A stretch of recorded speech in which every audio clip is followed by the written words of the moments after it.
ซึ่งข้าพเจ้ากระทำบังอาจครั้งนี้มิควรนักรอบปีก็ให้มีหนังสือขึ้นไปดังนี้และรอบปีให้ฐานถือหนังสือไปเมืองฮูโต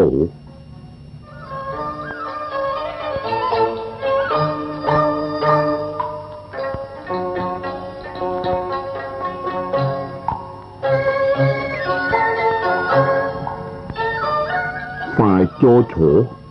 ที่ตอนนี้ก็แปลว่าโจโฉถอยทัพกลับไปฮูโตได้เรียบร้อยฝ่ายโจโฉเห็นฐานรอบปีถือหนังสือมาก่อนหนังสือออกมาอ่านดูรู้เนื้อความว่า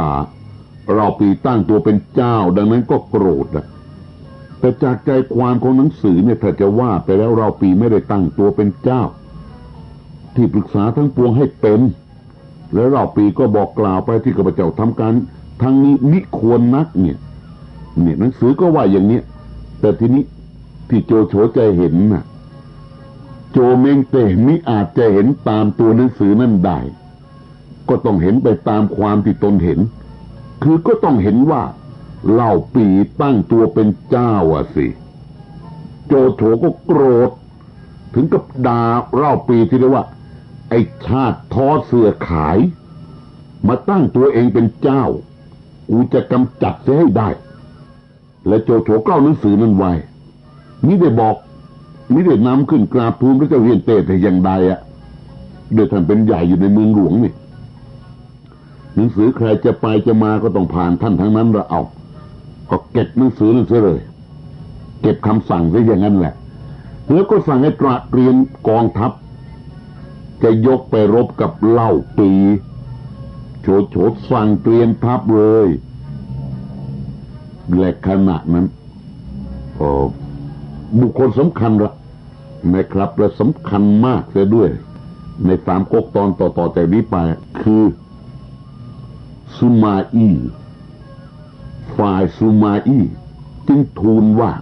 คือตอนคนยิงตอนนี้โจโฉเขาก็เป็นเจ้าแล้วนะครับพระเจ้าวีอ๋องโจโฉเนี่ยนี่ต้องใช้คำว่าทูลซูมาอี้จึงทูลว่าอย่าเพิ่งยกไปให้ทหารลำบากก่อนเลยข้าพเจ้ามีอุบายสิ่งหนึ่งมิพักต้องส่งทหารไปรบจะให้เล่าปีมีภัยเกิดขึ้นในเมืองเสฉวนต่างๆเองถ้าเห็นว่าเสฉวนอิดโรยอ่อนกำลังแล้วจึงค่อยยกไปให้มีชัยชนะแต่โดยง่ายซูมาอี้ว่าอย่างนี้โจโฉได้ฟังก็ดีใจก็ถามว่าท่านจะทำประการใดฉันใดซูมาอี้ก็จริงว่าซุ่มกลางตัง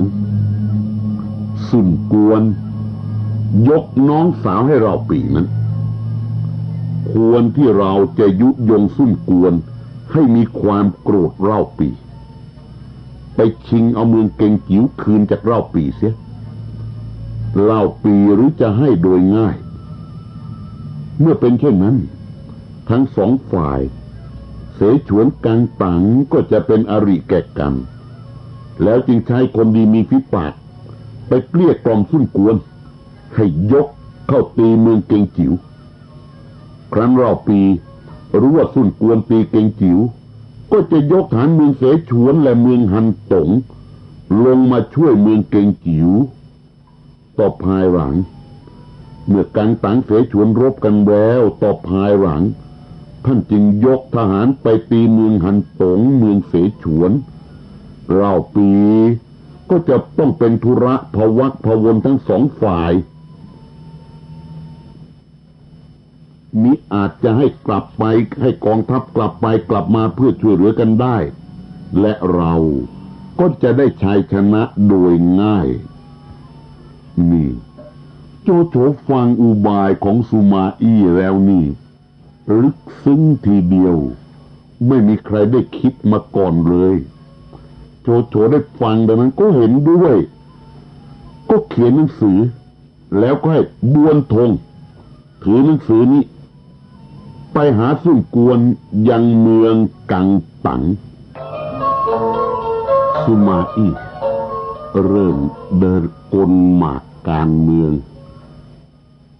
อย่างสำคัญขึ้นทีเดียวแล้วบัดนี้หนังสือโจมิงเต้แห่งทูโตถูกส่งไปยังกังตังละสุนกวนรู้ว่าบวนทงถือหนังสือโจโฉมาถึงนี่ก็ให้หาคุณนางมาปรึกษาทีเดียวว่าบัดนี้โจโฉให้บวนทงมาหาเราเนี่ยจะเป็นประการใดอย่างไรฝ่ายเตียวเจียวผู้เฒ่าหลายแผ่นดินผู้เป็นที่ปรึกษานี่ก็จริงว่าโจโฉกับเราแต่ก่อนมาก็เป็นข้าศึกกันอยู่แต่เห็นเราเป็นพวกกับเราปีแล้วโจโฉก็จึงไม่ได้รบกับเรามาช้านานและซึ่งโจโฉใช้บวนทงมานี้เห็นจะประนอมกับเราท่านจงให้รับบวนทงเข้ามาเถิดก็ต้องมีการประมาณการกันก่อนเขาจะมารูปหมายประการใดอย่างไรซึ่งควรได้ฟังเตียวเจียวพูดจาชี้แจงดังนั้นก็จึงให้ขุนนางไปรับบวนทงเข้ามาบวนทงเข้ามาถึงก็คำนับแล้วก็ยื่นหนังสือให้แก่สุนกวนรับหนังสือมาคลี่อ่านดูเป็นใจความว่าเรามิได้ไปมาหากันช้านานก็เพราะเหล่าปีมาตั้งตัวเป็นเจ้าเมืองเสฉวนและเมืองฮันตงจึงขาดไมตรีกัน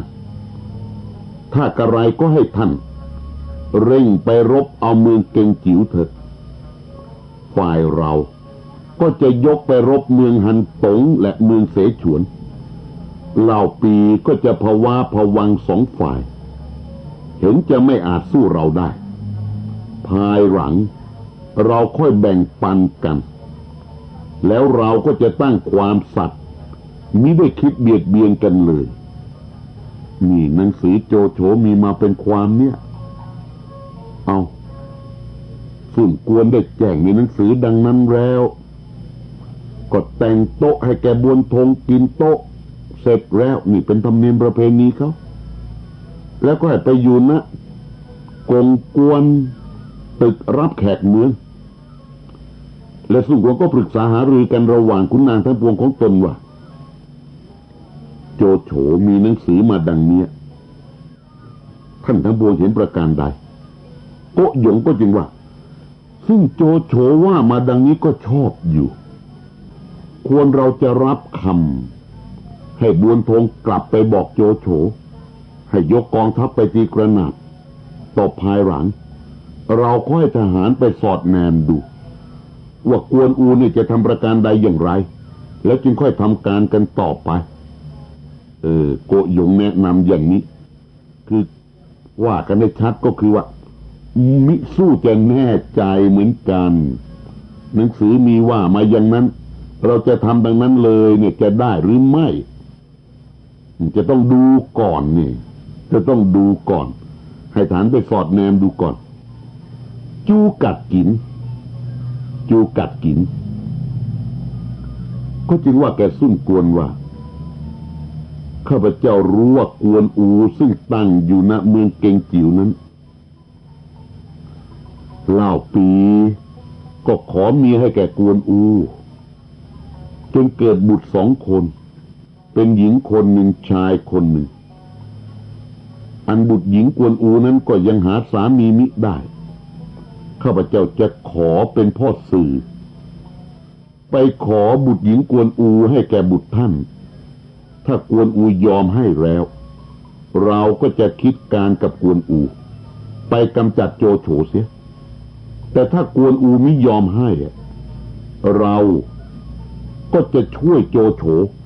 รบเอาเมืองเกงจิ๋วนี่จูกัดกินพี่ชายจูกัดเหลียงฮกหลงขงเบ้งวางให้อย่างนี้ซึ่งกวนได้ฟังจูกัดกินว่าอย่างนี้นี่เห็นชอบด้วยทีเดียวก็จึงสั่งให้ส่งตัวบวนทงกลับไปเมืองฮูโต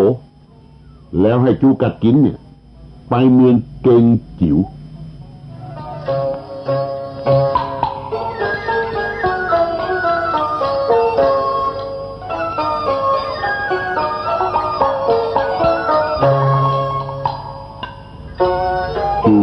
กินไปถึงเมืองเกงจิ๋วก็เข้าไปกระทำคำนับแก่กวนอูก็ถามว่าท่านมาหาเราบัดนี้ด้วยธุระสิ่งใดจูกัดกินก็ตอบว่าข้าพเจ้ามาครั้งนี้ด้วยซุ่นกวนน่ะก็มีบุตรชายคนหนึ่งมีปัญญาหลักแหลมรู้ว่าท่านมีบุตรหญิงคนหนึ่งจึงให้ข้าพเจ้ามาสู่ขอหวังจะได้เป็นมิตรกันทั้งสองฝ่ายจะได้ช่วยกันกำจัดโจโฉซึ่งข้าพเจ้าว่ามาทางนี้เนี่ยเป็นการมงคลขอท่านจงได้พิเคราะห์ดูให้ควรเถิดจูกัดกินมาเจรจาความอย่างนี้แล้วก็ว่าการนี้เป็นการมงคลดังนี้เราค่อยคิดกันนิดนึงว่ามงคลไม่มงคลประการใดอย่างไรฝ่ายกวนอูสิกวนอูตอนนี้เป็นเจ้าเมืองเกงจิ๋วเป็นทหารเสือ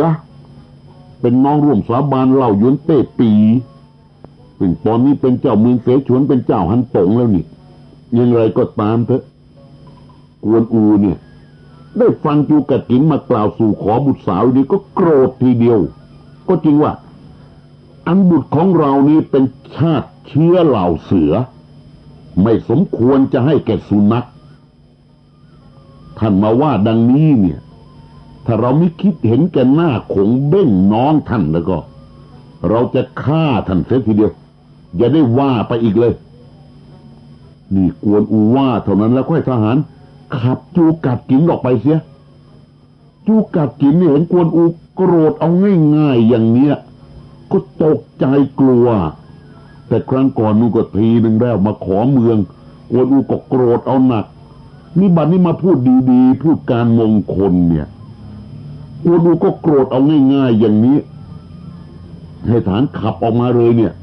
จูกัดกินก็ตกใจกลัวรีบกลับไปหาซุ่นกวนเลยทีเดียว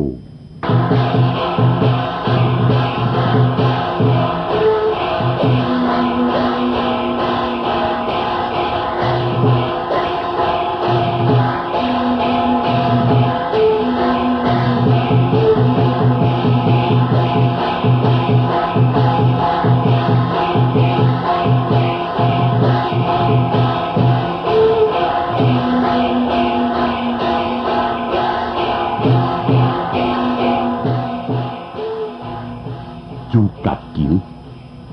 กลับจากเกงจิ๋วมาด้วยความหวาดกลัวพอมาถึงกลางตัง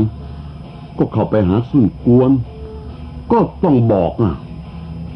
ความตามที่ซุ่นกวนว่าทุกประการก็ว่ากันย่อๆก็ด่ากันเป็นชาติสุนัขเลยอย่างเนี้ยไม่ต้องกล่าวซ้ำละซุ่นกวนได้ฟังก็โกรธก็จึงว่าเหตุใดกวนอูจึงมาดูถูกเราดังนี้และซึ่งกวนก็เรียกหาเตียวเจียวคุณนางทัพบัวมาปรึกษากันทีเดียวว่าบัดนี้เราจะไปตีเอาเมืองเกงจิ๋วจะเห็นประการใดนี่ซุ่นกวนรุกโทสะขึ้นมาละก็จะเป็นไปตามแผนที่สุมาอี้วางให้โจโฉกระทำมาสิฝ่ายเป้าจิตที่ปรึกษาคนหนึ่งก็จริงว่าอันโจโฉเนี่ยคิดจะใคร่ชิงเอาสมบัติพระเจ้าเฮียนเต้อยู่ก็นานแล้วแต่ถ้าว่าโจโฉเกรงเล่าปีอยู่จึงไม่อาจทำการได้ระบัดนี้ให้คนถือหนังสือมาให้เราไปตีเอาเมืองเกงจิ๋วก็เหมือนหนึ่งจะแกล้งเอาภัยมาให้เราซุ่นกวนนั้นกำลังโกรธมากนี่ก็จึงพูดว่าที่ท่านว่านี้มิชอบแต่เล่าปีนะล่อลวงเราว่าจะคืนเมืองเกงจิ๋วให้เราแล้วก็มิให้เรามีความแค้นอยู่นานแล้วซุ่นกวนว่าอย่างนี้ซึ่งเนี่ยเป็นแค้นที่ผูกอยู่ในใจซุ่นกวนอย่างหนักหนาทีเดียวสูญเสียนายทหารใหญ่แห่งเมืองกังตังคู่บารมีไปเลยทีเดียวก็คือจิวยี่แล้วก็ต้องเสียน้องสาวอีกคนหนึ่งเสียบ้านเสียเมืองด้วยอย่างนี้แล้วทำอะไรไม่ได้เลยและบัดนี้ถูกด่าว่าเป็นไอ้ชาติสุนัขอย่างนี้เนี่ย แน่ละซุ่นกวนก็ใช้คำว่าเรามีความแค้นและแค้นอยู่นานแล้วเปาจิตก็จึงว่าบัดนี้โจหญินน่ะคุมทหารมาอยู่รักษาเมืองอ้วนเสียแฮหัวตุ้นอยู่รักษาเมืองทรงหยงนี่ก็เป็นทางบกหามีแม่น้ำกั้นใหม่เหตุใดไม่ไปตีเอาเมืองเกงจิ๋วหรอคือเหตุใดโจโฉจึงไม่ส่งโจหญินหรือส่งแฮหัวตุ้นไปตีเมืองเกงจิ๋วหรอจะให้เราไปตีเนี่ยท่านยังไม่คิดเห็นว่าประหลาดอีกหรือท่านจงใช้ทหารไปหาโจโฉว่าให้โจหญินไปรบเอาเมืองเกงจิ๋วเถอะถ้ากวนอูรู้ก็จะยกไปตีเมืองอ้วนเสียแล้วท่านจึงวกไปตีเอาเมืองเกงจิ๋วถ้ากระทำชะนี้ก็เห็นจะไม่ขัดสนเปาจิตก็วางแผนให้ดีก็ไม่ขัดแก่โทสะของซุ่นกวนเท่าไรนักหรอกเพียงแต่ออกจะเนิ่นช้าไปสักหน่อยแต่ผลนั้นอาจจะสำเร็จซุ่นกวนได้ฟังก็เห็นชอบด้วยก็จึงให้ฐานถือหนังสือไปบอกโจโฉให้ใช้โจหญินไปรบเมืองเกงจิ๋วและความก็กล่าวกันโดยย่อเลยทีเดียวละ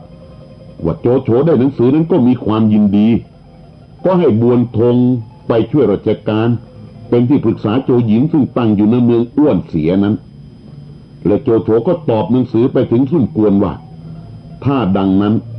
ท่านจงยกเป็นทัพเรือไปเห็นจะตีเอาเมืองเกงจิ๋วได้ไม่ขัดสน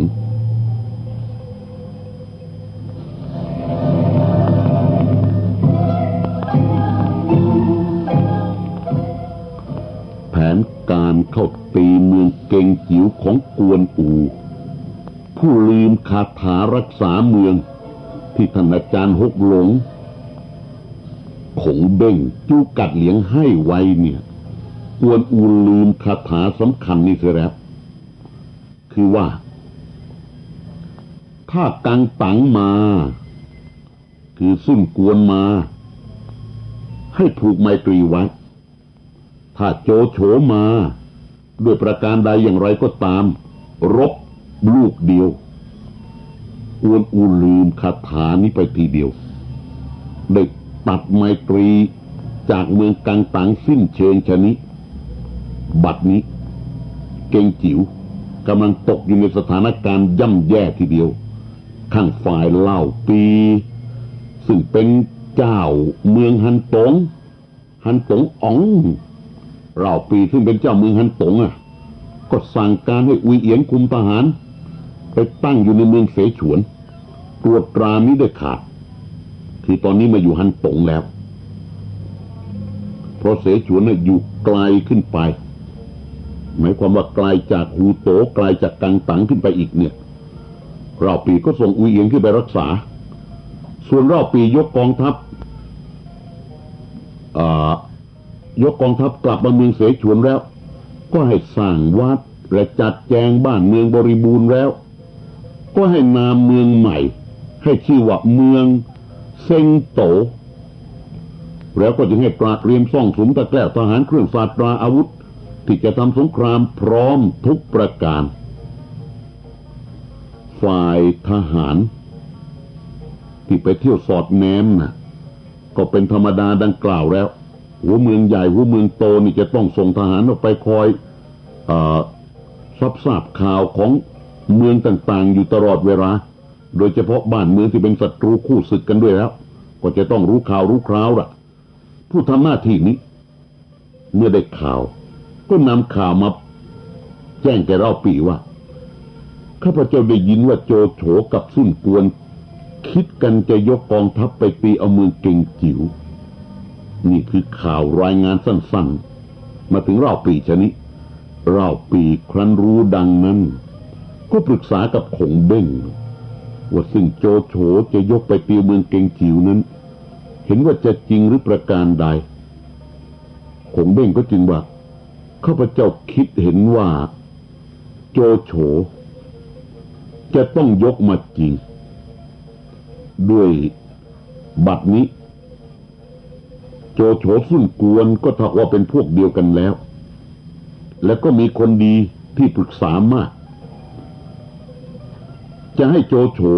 ใช้โจหญิงมาตีเมืองเกงจิ๋วเป็นมั่นคงอยู่นี่คงเบ้งกล่าวดังนี้ซึ่งก็เป็นความจริงทุกประการละเหล่าปีก็ถามต่อไปว่าถ้าดังนั้นเราจะคิดอ่านประการใด คงเบ้งก็จริงว่าควรที่เราใช้ทหารถือหนังสือไป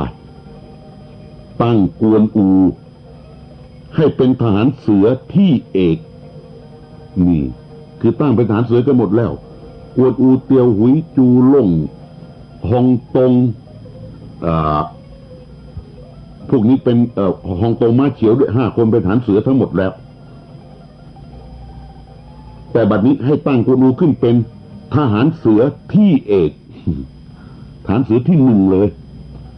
แล้วให้กวนอูเร่งไปตีเอาเมืองอ้วนเสียให้ได้ก่อนเห็นว่าข้าศึกจะเสียทีและจะท้อใจคงเบ่งวางแผนให้ดังนี้คือต้องตีก่อนเราปีได้ฟังนั้นก็เห็นชอบด้วยก็จึงใช้ให้บิสีถือหนังสือไปให้แก่กวนอูณเมืองเกงจิ๋วตามคำที่คงเบ้งว่า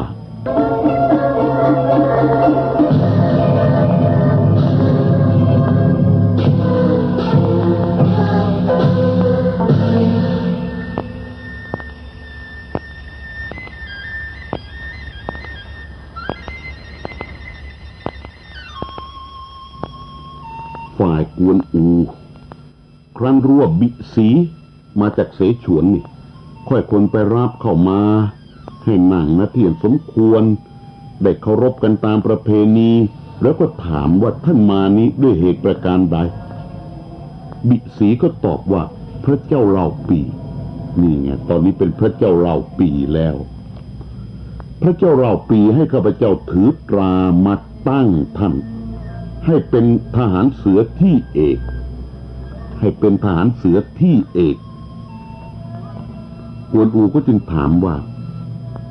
ที่ทหารเสือทั้ง5เนี่ยตั้งผู้ใดบ้างบีสีก็ตอบว่า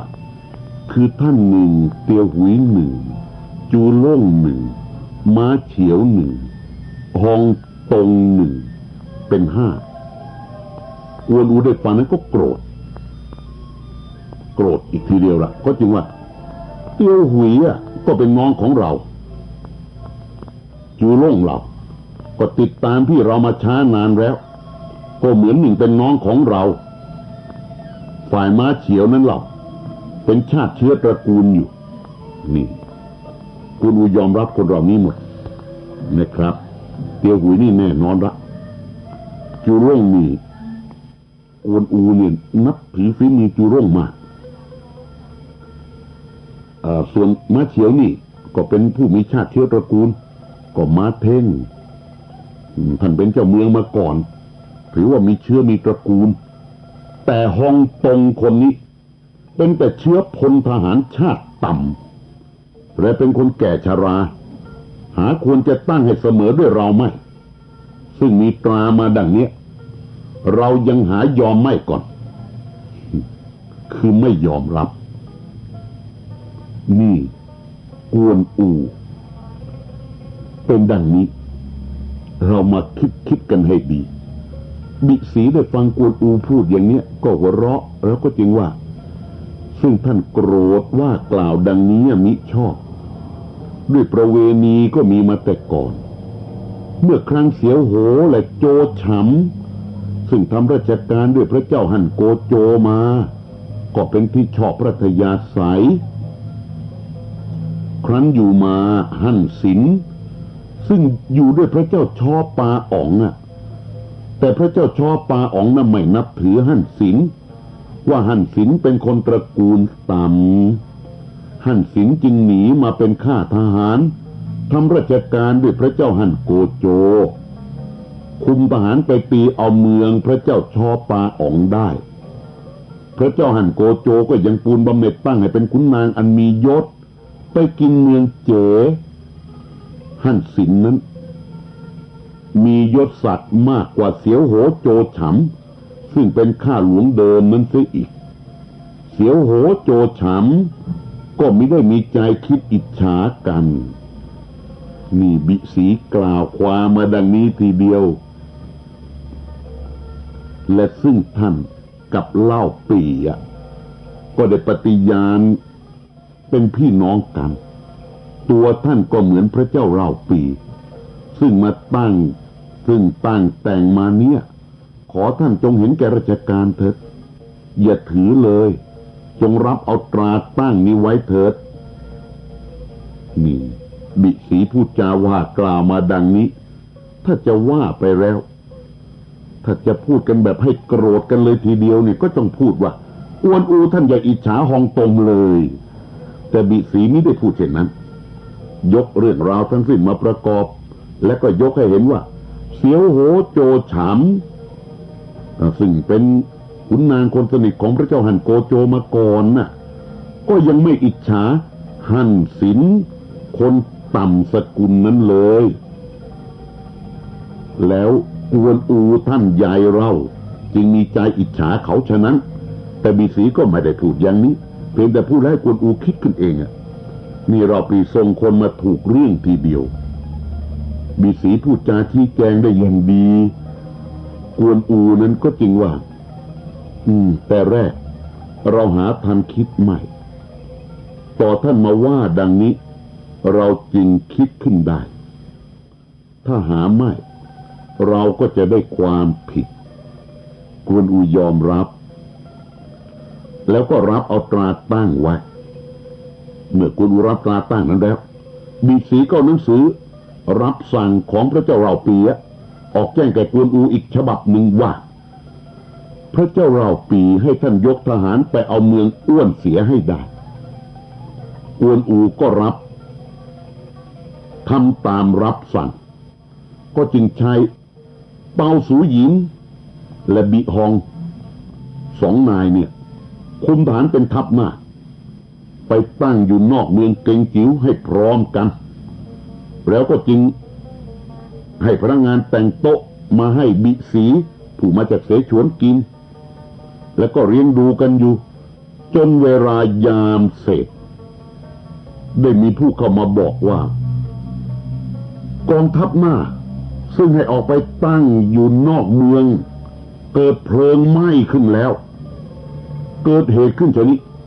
คนดูได้ฟังก็ตกใจใส่เกราะแล้วก็ขึ้นมารีบออกไปทีเดียวบัญชาการทหารดับเพลิงแล้วก็รู้ว่าเปาสูหยินกับบิฮองเนี่ยสารวนเสพสุราอยู่มิได้เอาใจใส่ราชการบกพร่องต่อหน้าที่ทีเดียวละมิได้มีการตรวจตราระมัดระวังเกิดเพลิงขึ้นครั้งนี้ด้วยความประมาทนะจึงเกิดเพลิงไหม้ขึ้นเนี่ยครั้นกวนอูให้บัญชาการให้ดับเพลิงแล้วก็กลับเข้ามาแล้วก็ให้เรียกหาตัวเปาสูหญิงกับบิฮองเข้ามาเลยทีเดียว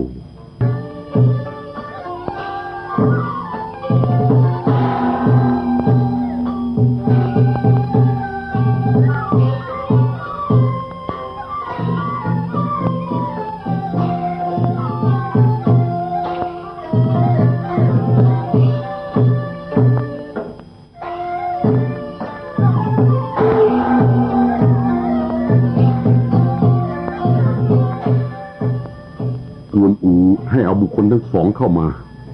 คือเปาสูหยินกับบิฮองเนี่ยแล้วก็เริ่มชำระทีเดียวว่าเราใช้ให้ท่านยกออกไปตั้งค่ายอยู่นอกเมืองแต่อย่างนี้ท่านจะได้ยกทัพไปท่านก็ทำให้เพลิงไหม้เสบียงและเครื่องศาสตราวุธผู้คนป่วยเจ็บเป็นอันมากทำให้เสียราชการไปทั้งนี้เราจะลงโทษเสียก็มิได้กราบขออภัยเราจะยกโทษให้เสียก็มิได้กวนอูว่าอย่างนี้ยกโทษให้ไม่ได้ก็จึงสั่งให้ทหารเนี่ยเอาตัวเปาสูหญิงกับบีฮองไปฆ่าเสียบิสีก็จึงทัดทานขึ้นว่าบิสีนี่ก็ต้องกล่าวว่าเป็นขุนนางผู้ใหญ่ที่มาจากเสฉวนน่ะ ก็จึงทัดทานว่าท่านจะยกทัพไปทำสงครามเป็นการใหญ่อยู่อันจะมาฆ่านายทหารได้ดังนี้ไม่สมควรเลยจะเสียฤกษ์ไปกวนอูยังไม่หายโกรธก็ตระหวาดเอาทีเดียวแล้วก็จึงว่าเปาสูหญิงกับบีฮองเนี่ยถ้าเราไม่เห็นแก่บีสีผู้มาห้ามไว้เสียแล้วเราจะตัดหัวท่านทั้งสองเสียทีเดียวและในสุดกวนอูก็สั่งฐานให้เอาตัว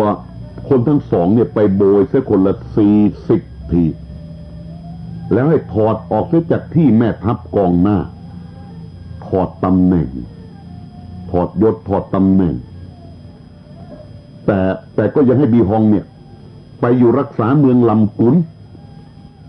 คือถอดแต่ตำแหน่งแม่ทัพไม่ให้เป็นแม่ทัพไปละให้ไปอยู่รักษาเมืองลำกุนคนหนึ่งให้เปาสูหญิงไปอยู่รักษาเมืองกางอันแล้วก็สำทับไปว่าบัดนี้เรางดโทษท่านไว้ครั้งหนึ่งถ้าและเราไปทำสงครามมีชัยกลับมาภายหลังถ้าทำความผิดอีกเราจะประหารชีวิตท่านเสียบิฮองเปาสูหยิน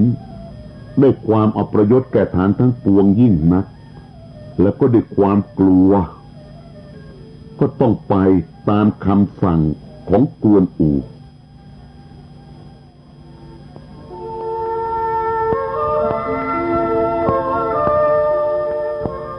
ฝ่ายกวนอูนั้นเอาเมื่อปลดแม่ทัพทั้งสองแล้วก็ตั้งให้เลี้ยวหัวเป็นแม่ทัพหน้าให้กวนเป๋งเป็นทัพหลังมาเลี้ยงอิเจี้ยเป็นที่ปรึกษาอิเจี้ยนี่เป็นคนเก่าคนแก่เลยทีเดียวแต่จงรักภักดีต่อเราปีมากเราปีก็ให้อยู่เมืองเกงจิ๋วกับกวนอูเนี่ยเอากวนอูให้มาเลี้ยงกับอิเจี้ยเป็นที่ปรึกษากวนอูนั้นเป็นกองหลวงให้ตระเตรียมฐานพร้อมไว้ได้ฤกษ์จะยกไปและในขณะนั้นกวนอูก็ได้ว่าแก่งอปั้นผู้เป็นบุตรของงอหัวว่าท่านมีคุณเมื่อเรายกออกจากด่านโจโฉท่านได้ช่วยชีวิตเราไว้ครั้งหนึ่งเราก็คิดถึงคุณอยู่มีครั้งโจถึงคุณอยู่มีครั้งโจถึงคุณอยู่มีครั้งโจถึงคุณอยู่มีครั้งโจถึงคุณ